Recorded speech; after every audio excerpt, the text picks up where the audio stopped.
आवाज उठ चुकी है खिंवसर में विधानसभा चुनाव की। खिंवसर में अब तीसरी बार हो सकता है हनुमान बेनीवाल छक्का लगाने के लिए तैयार खड़े हुए हों। के सामने जो कड़ा मुकाबला देने वाली है वो गौरी नागौरी देने वाली है। तो मीडिया के माध्यम से पहली बार कोई नाम सुन रहा हूँ कि पॉलिटिक्स में ऐसा पर्सन कोई है। मैं कह रहा हूँ पॉलिटिक्स ऐसे होती नहीं है। राजनीति के लिए आपको संघर्ष करना पड़ता है, बहुत लंबा संघर्ष चाहिए होता है। जनता ऐसे वोट नहीं देती है। हमारी पार्टी में बिल्कुल अनुशासन में रह के काम करना होता है, भ्रष्टाचार की कोई जगह नहीं है। राजस्थान की तीसरी उभरती पार्टी राष्ट्रीय लोकतांत्रिक पार्टी, जिसके सुप्रीमो हैं हनुमान बेनीवाल, वो एक अपना अलग वर्चस्व कायम रखे हुए हैं। अब हाल फिलहाल में एक बार फिर से आवाज उठ चुकी है खिंवसर में विधानसभा चुनाव की। खिंवसर में अब तीसरी बार हो सकता है हनुमान बेनीवाल छक्का लगाने के लिए तैयार खड़े हुए हों। उसी के मद्देनजर हमारे साथ मौजूद है आरएलपी के एक नेता श्रवण चौधरी जी। श्रवण चौधरी जी, आपका सबसे पहले तो बहुत बहुत स्वागत है। नमस्कार श्रवण जी, शुरुआत इसी से करते हैं कि आरएलपी को हमेशा से ये देखा गया है कि तो तीसरी उभरती पार्टी है, प्रदर्शन करती हुई नजर आती है, धरातल पर रहकर काम करती है, कई मुद्दों को उठाती है। अब आने वाले समय में किस मुद्दों पर सक्रिय बने हुए हैं आप? देखिए, राजस्थान के अंदर जहाँ पे भी पीड़ित शोषित किसान जवान की दुख तकलीफ में होते हैं तो आवाज़ बन के कोई सड़कों पे संघर्ष करते हुए नज़र आता है तो वो राष्ट्रीय लोकतांत्रिक पार्टी है। मैं आपको बताऊं कि आज राजस्थान के अंदर हालात ये हैं कि आए दिन रेप की घटनाएं, मर्डर की घटनाएं, किसान तराई तराई कर रहा है। बिजली के लिए जो किसान जो रोडों पे जो संघर्ष कर रहा है, जगह जगह पे दबी आवाज़ में किसान बोल रहे हैं कि बिजली नहीं मिल रही है। आज बोर्ड के एग्ज़ाम चल रहे हैं, लेकिन जो गाँवों के अंदर हालात ये है कि शाम को 5 बजे से लेकर रात की 12 बजे तक जो है बिजली नहीं मिल रही है। तो बच्चे पढ़े कैसे? और किसान इस कड़कड़ाती ठंड के अंदर रात की 12 बजे बाद जो है सिंचाई करने को हेतु मजबूर है कि 3 घंटे या 4 घंटे जो लाइट आ रही है। फैक्ट्रियों को सरकार 24 घंटे दे रही है और किसानों को 4 घंटे 3 घंटे लाइट दे रही है। हालात ये है। और राष्ट्रीय लोकतांत्रिक पार्टी, आपने देखा होगा, पेपर माफियाओं के खिलाफ, भू माफियाओं के खिलाफ, बजरी माफियाओं के खिलाफ जो बड़े आंदोलन लड़े थे। और आगामी जो है कल ही, अब आप बताओ कि मेड़ता के रिया के अंदर जो बजरी माफियाओं का जो आतंक है, उनके खिलाफ बड़ी जो रैली होने जा रही है। तो राष्ट्रीय लोकतांत्रिक पार्टी हमेशा किसान जवान शोषित पीढ़ी के लिए रोडों पे संघर्ष करते हुए दिखती है और पार्टी मजबूती से जो है हर जगह पे खड़ी है। चलिए, ये तो बात रही कि सक्रियता की। हमेशा से ही देखा गया है आरएलपी ने सक्रियता के साथ काम किया है, धरातल पर रहकर काम किया है। लेकिन अब एक जो सियासी भूचाल सा जो है नजर आने लगा है, जब से खिंवसर के जो विधायक है रेवंत राम डांगा के ऊपर कथित भ्रष्टाचार का गंभीर आरोप लगा है। सबसे पहले तो किस तरीके से देखते हैं, क्योंकि पूरा आरोप लगना रेवंत राम डांगा के ऊपर और हनुमान बेनीवाल के सामने उन्होंने चुनाव लड़ा था बीजेपी से। देखिए, वो हमारी पार्टी से निकले हुए हैं और हमारी पार्टी में बिल्कुल अनुशासन में रह के काम करना होता है। भ्रष्टाचार की कोई जगह नहीं है। उनके मन में आया भ्रष्टाचार करना, तब वो बीजेपी में जाके और इस प्रकार से भ्रष्टाचार किया जो खुले में पूरा देश और प्रदेश देख चुका है कि किस प्रकार से 40% की उन्होंने मांग की है। और आप बताओ, उनके बावजूद जो है वो विधायक पद पे बने हुए बैठे हैं। तो इससे लगता है कि जो बीजेपी पार्टी है भ्रष्टाचार की देवी है, क्योंकि ऐसे भ्रष्टाचारियों को तो बिना किसी सोचे समझे पार्टी से बाहर करके सदस्यता रद्द होनी चाहिए। क्योंकि वो प्रदेशाध्यक्ष जी ये बोल रहे हैं कि ये काल्पनिक था।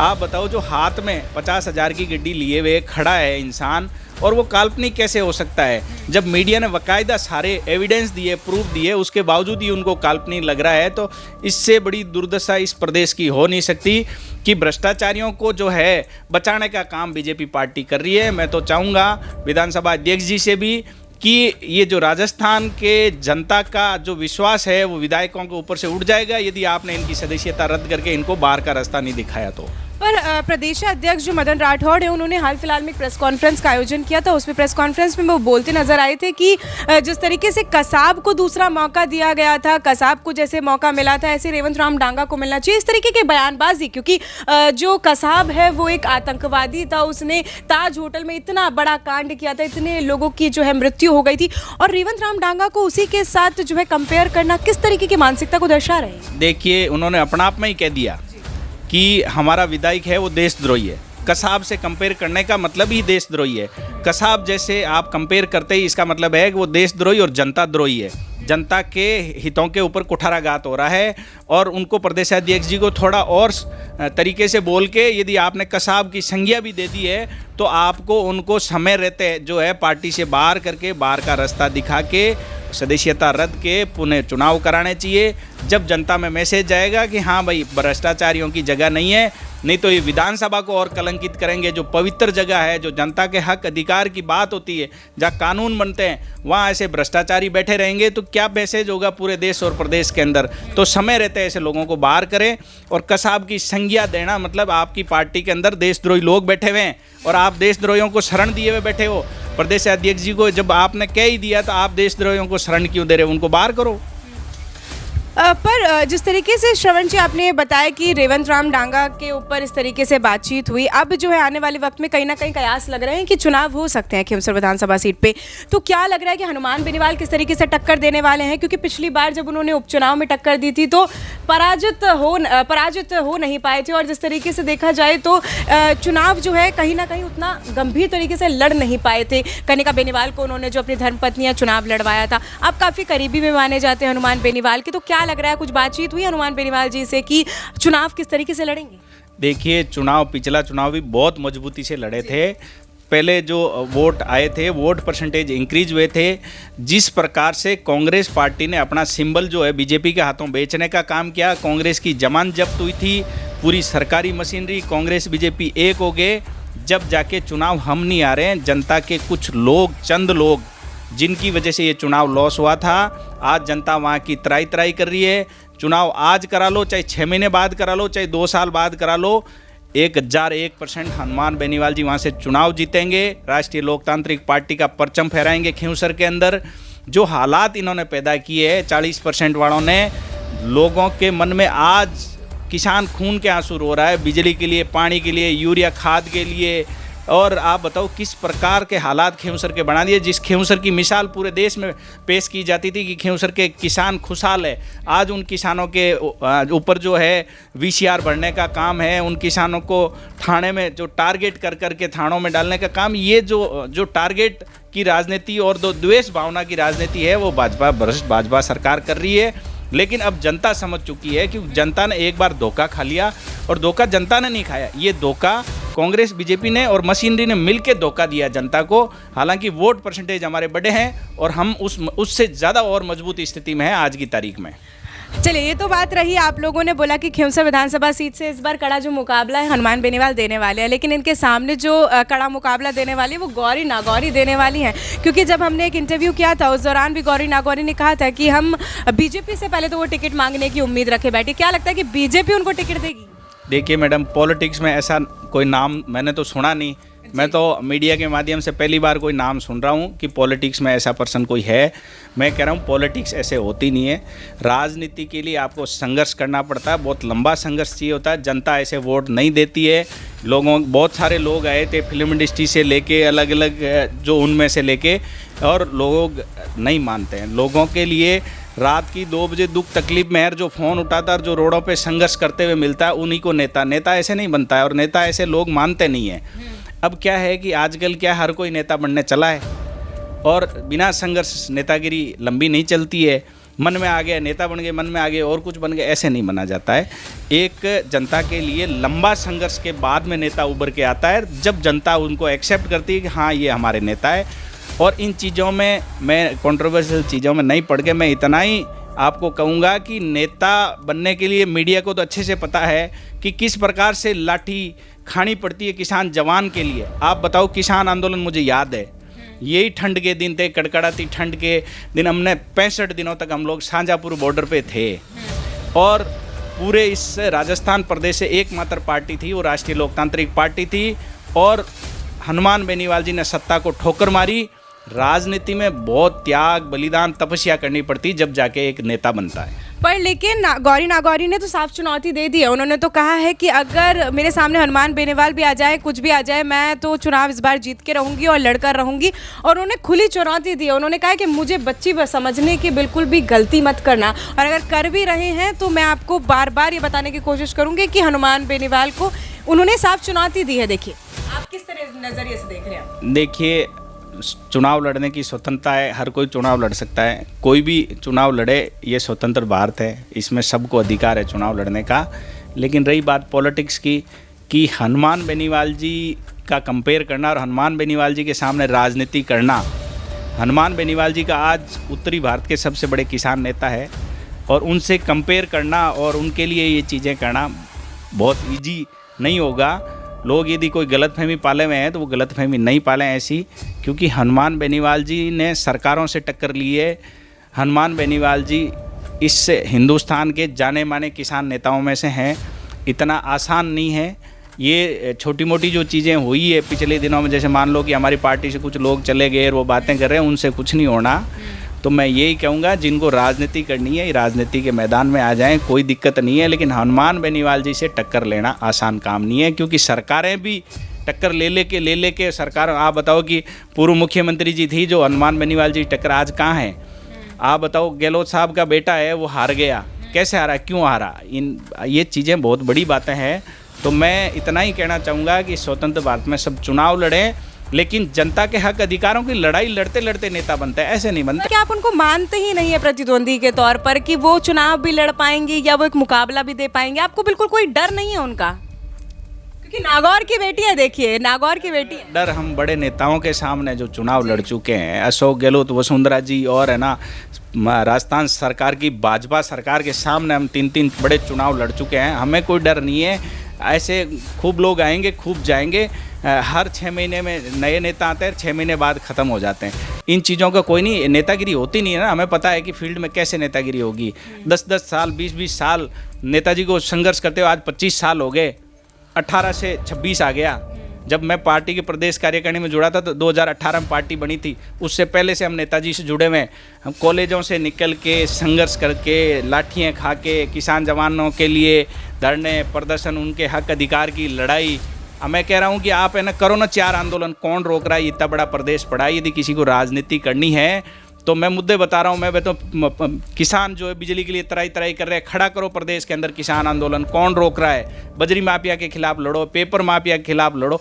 आप लड़ क्यों नहीं रहे हो? नेतागिरी करना चाहते हो? बंद कमरे, एसी कमरे में, बंद गाड़ी में नेतागिरी नहीं होती है एक वीडियो डालने से। नेतागिरी के लिए संघर्ष करना पड़ता है रोडों पर, जब जाके प्रदेश की जनता आपको नेता मानती है। चलिए, ये तो आपने बात बताई कि एसी में बैठ के जो नेता हैं कहीं ना कहीं वो नेता नहीं होते, धरातल पर रहकर काम करना पड़ता है। पर अभी हाल फिलहाल में अगर देखें तो नरेश मीणा की हालत कुछ ऐसा लगता है खिसियानी बिल्ली खंबा नोचे वाली जैसी उनकी हालत हो गई है। वो कुछ भी अब ऊटपटांग बातें करना शुरू कर चुके हैं। किसी तरीके की बयान वो देते नजर आते हैं। चुनाव वो जीत नहीं पाए हैं और अब जो है कभी अशोक चांदना के पीछे पड़ जाते हैं तो कभी किसी और नेता के पीछे पड़ जाते हैं। कभी हनुमान बेनीवाल को भी अब तो मुझे लगता है कि वो खुली चुनौती देते हुए नजर आते हैं। क्या लग रहा है कि नरेश मीणा बौखला गए हैं क्या अपनी हार के बाद? देखिए, नरेश जी कोई बौखलाए नहीं है। नरेश जी संघर्षशील नेता है, धरातल का नेता है और धरातल पे उन्होंने हमेशा यूनिवर्सिटी से लेके आज तक नरेश जी ने संघर्ष किया है और संघर्ष से ही आगे जाएंगे। नो डाउट कि वो बड़े नेताओं से टक्कर ले रहे हैं और वो संघर्ष से, उनकी संघर्ष की जीत होगी।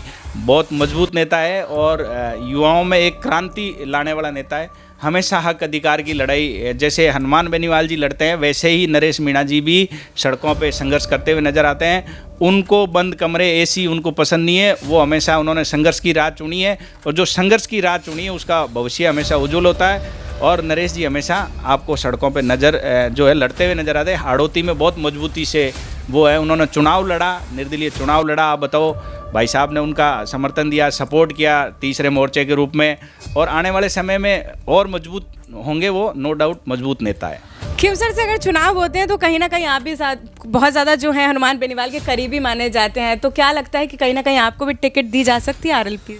नहीं, मैं इस जो खिवसर है, खिवसर हमारी एक तरह से खिवसर हमारा घर और राजधानी है।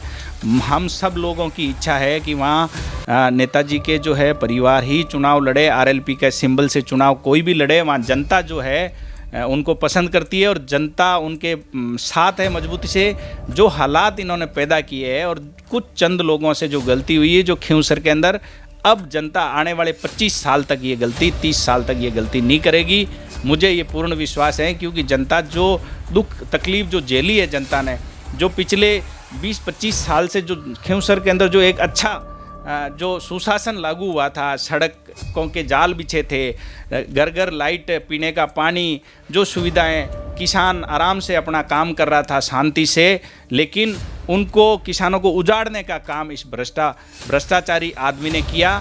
पिछले 2 साल से जो किसान हैं वहाँ के दुखी हैं, लेकिन पूरे नागौर को नेताजी ने संभाल रखा। राजस्थान के साथ साथ पूरे नागौर के अंदर सड़कों का जाल बिछा हुआ है।